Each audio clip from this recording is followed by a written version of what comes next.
ఒకసారి వర్జినిటీ కోల్పోయిన తర్వాత మళ్ళీ రీవర్జిన్ అవ్వచ్చా, అలా అయ్యే ఛాన్సెస్ ఉన్నాయా, ఈరోజు మనం ఈ వీడియోలో తెలుసుకుందాం.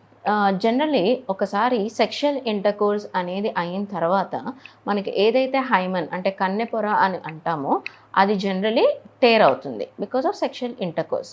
సెక్షువల్ ఇంటర్కోర్స్ వల్లనే కాదు, ఇంకా చాలా వల్ల కూడా ఈ హైమన్ అనేది టేర్ అయ్యే అవకాశాలు ఉంటాయి. సో ఏంటవి, ఎక్సెసివ్గా సైక్లింగ్ చేసిన, కొంతమందికి ఆల్రెడీ హైమన్ చాలా ఎలాస్టిసిటీ ఎక్కువ ఉండడం వల్ల వదులుగా ఉంటుంది. సో వాళ్ళల్లో ఏంటంటే సెక్షువల్ ఇంటర్కోర్స్ చేయకపోయినా సరే అది చాలా లూజ్గా ఉన్నట్టు ఉంటుంది.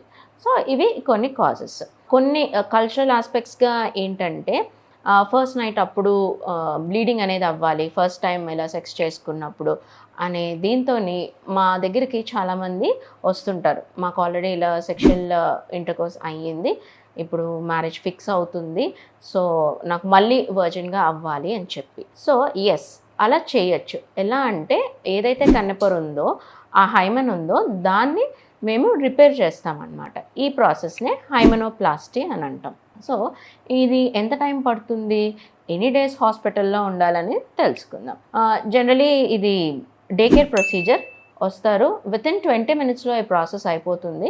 పెయిన్లెస్ ప్రాసెస్, అండ్ 1 hourలో మీరు ఇంటికి కూడా వెళ్ళిపోవచ్చు.